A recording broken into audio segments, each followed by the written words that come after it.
What's up, my friends? I'm excited to talk to you today about everything you need to know about if you got DACA and you're wanting to use advanced parole to come back into the US to help adjust your status, to fix your status right here in the United States so that you don't have to go to Ciudad Juarez or to your home country, to your embassy in your home country. So that's what this video is going to cover. If you have DACA and you're wanting to consular process, this episode is not going to be for you. We can catch another episode another time, okay?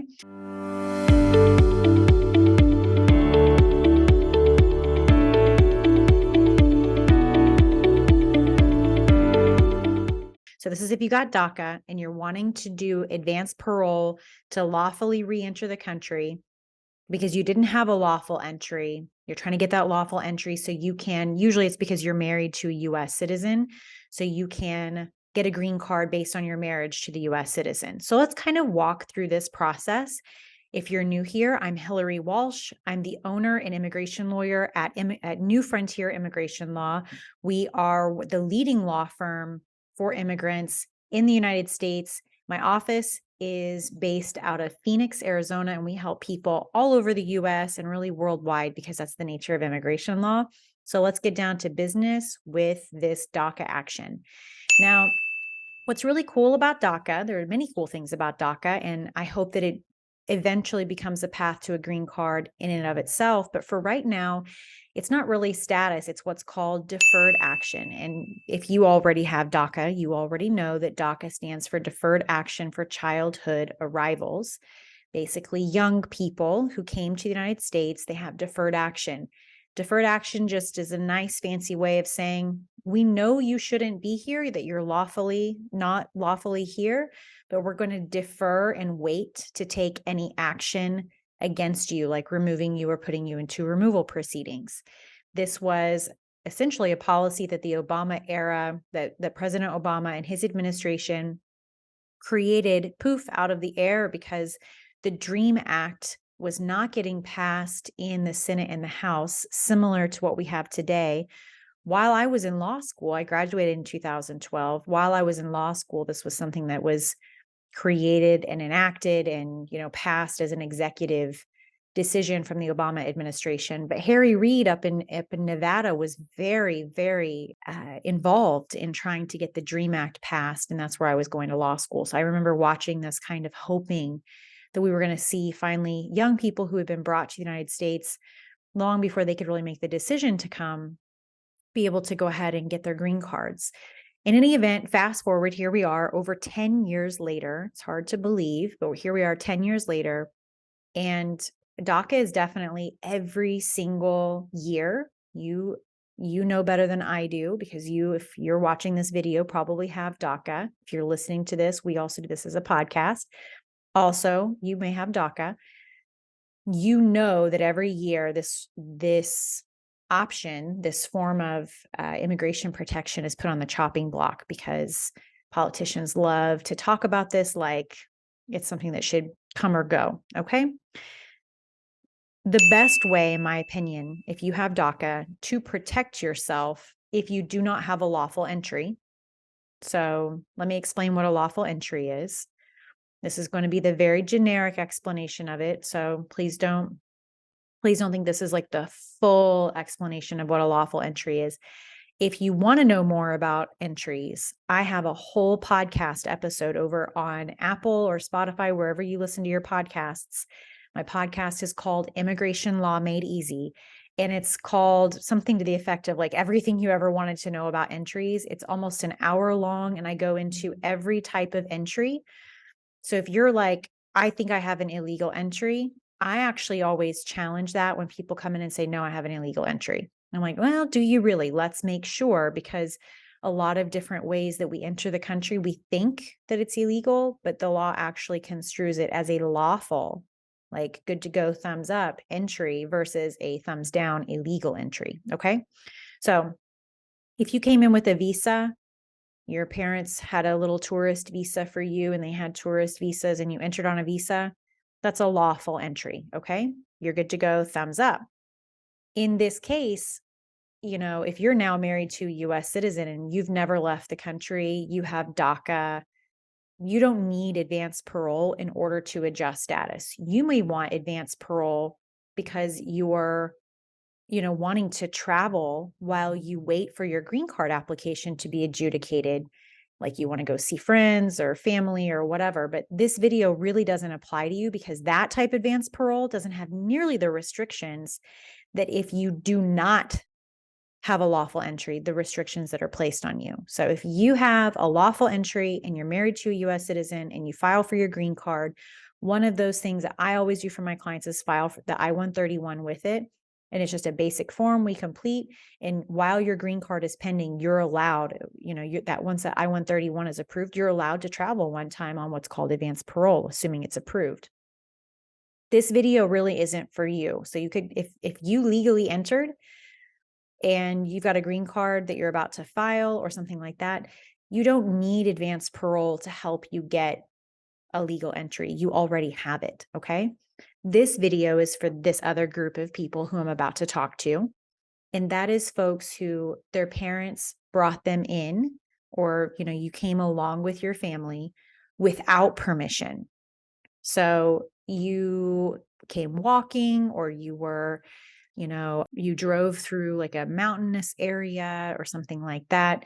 You didn't come with a visa. You didn't come through an airport. You didn't, sit in the back of a car and the government wave you through.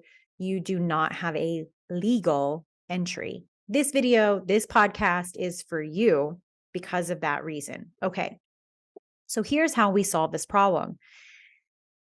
The only way, or one of the main ways that you can get a green card in the US is you have to show that you are admissible to the United States. To be admissible, you usually have to show, I have a legal entry. I legally am here, therefore I'm admissible, and I can now adjust my status. But if you didn't ever have any status to begin with because you came in illegally, you're not admissible. Now, there are exceptions to this, things like U visas, T visas, VAWA, 245I. Those are your primary exceptions to this rule. But because you already have DACA, I'm going to tell you, if you have an illegal entry and you have DACA, I'm going to tell you how you can try to get advanced parole and you move forward from there. And that is by doing the following. You'll notice if you go over to the I-131 instructions, and you search the word DACA, it's going to have, you go right now, I made this video in April 2023. So the instructions do get updated from time to time. So if it's a little different, then that's okay. But just search the word DACA and you're going to go down to page 5. And it's going to tell you the 3 categories that you can apply for advanced parole on. You may wonder, like, why do I need this advanced parole thing? What is it? Advanced parole is permission while you're here in the US in the context of DACA, okay? Advanced parole is, I'm here in the US. I want to travel to see my family in Mexico, or I want to travel because there's an education opportunity, or I want to travel because there's a work opportunity. My whole company's going for this training in Mexico, and I want to travel temporarily, and then I want to come back. I call it like a hall pass, because all of us, you remember what it was like when we were in middle school and high school. If you were out wandering the halls, you got into trouble. But if you had your hall pass, you were good to go. Nobody bothered you. It is permission in advance. You get your hall pass before you leave the country to say, no, I'm good. I can come back in. That's what advanced parole is in a nutshell. And the benefit is, once you come back in with this advanced parole through this process, now you have a legal entry. And if you're married to a citizen, once you come back, boom, you can now file for your adjustment of status because you got your legal entry and you got your qualifying relatives who can petition for you. And yeah, of course, we need to make sure that you're otherwise admissible. You don't have any other issues and those sorts of things. But now you've checked the very critical box of having a lawful entry. Okay, so that's how advanced parole is so helpful. So you'll see when you look at the instructions, Google USCIS, Form I-131, instructions, and then I always just search DACA. DACA appears in that document like 10 times. The first time it says DACA is what I'm looking at right now. And it talks about you can apply for for three specific reasons. One is educational purposes, like you have a study abroad program you want to do, or you're going to go do academic research. The second is for employment purposes. You've got an overseas assignment, you need to go for an interview or a conference or training or a meeting with clients.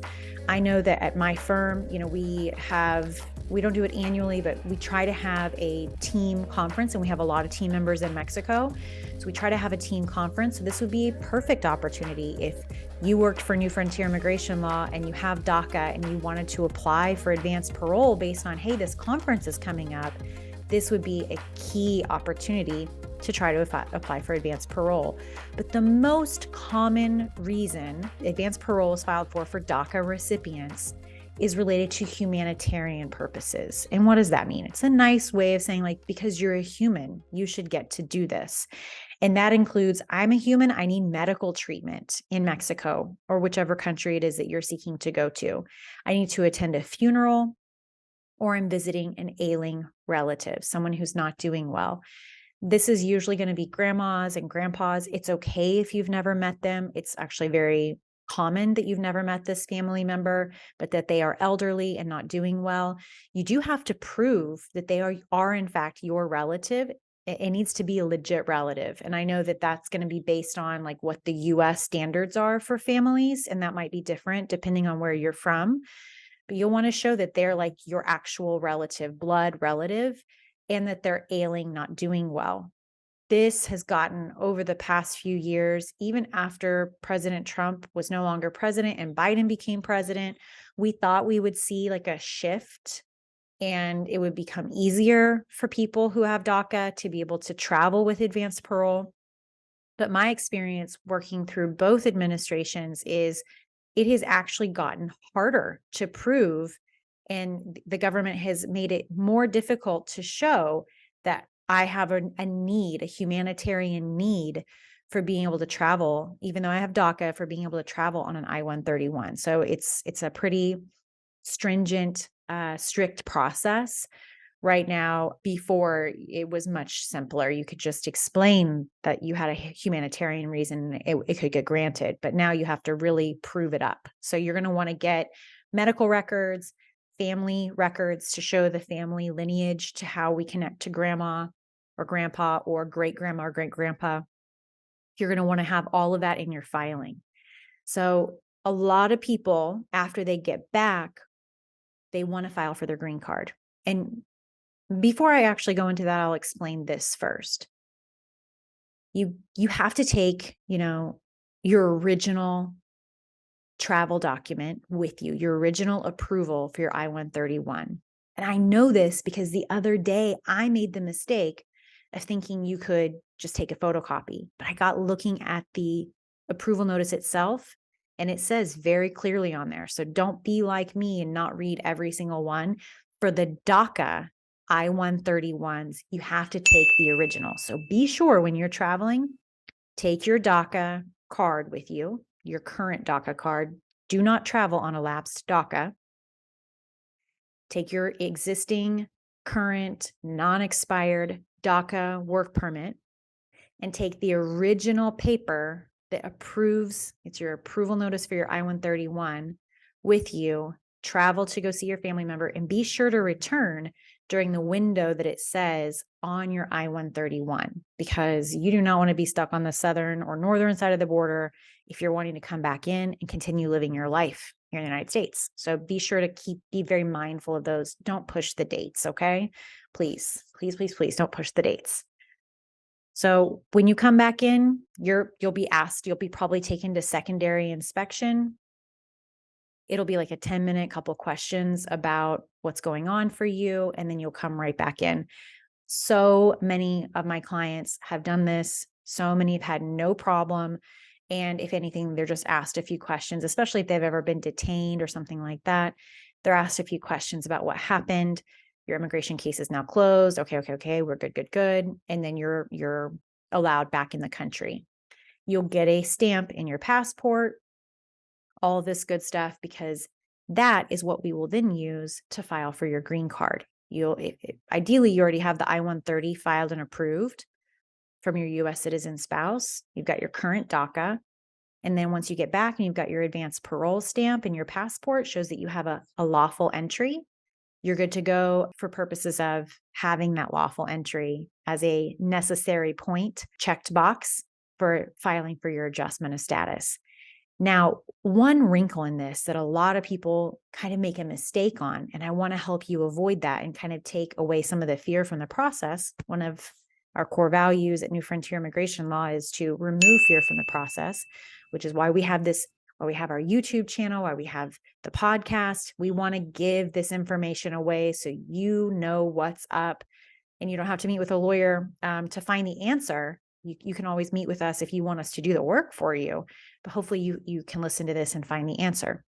A lot of people wonder, look, I've heard about this 10-year bar, and if I leave, I'm going to be barred for 10 years. So even if I legally come back in, am I going to have to wait 10 years to file for my green card? And the answer is no. If you just leave and you illegally enter, or you leave and you come back with your visa, the answer would be yes. But if you leave because you are leaving on an advanced parole approval, can't just be pending, it has to be approved, then the way the case law, the way that the courts have construed this is as if you had never left at all. So the 10-year bar is not triggered. You don't have to worry about filing for a waiver or for waiting for 10 years before you can file for your green card. Assuming everything else is correct with your case, you could file for your green card the day you got back in the US. It's pretty cool, okay? So don't, if you have questions about this, absolutely consult with a lawyer, but I just want to let you know, like, it's such a powerful tool. The I-131 is such a powerful tool to use if you don't have a lawful entry and you do have DACA, even if you're not married to a US citizen right now. Even if you are, even if you're married to someone who's undocumented, that's okay. I would still get that legal entry under my belt so that if anything comes up, like maybe you have a kid and in 21 years, that kid turns 21 and can petition for you, cool. You traveled, you have your advanced parole entry, you're ready to adjust status now because now you have a qualifying family member.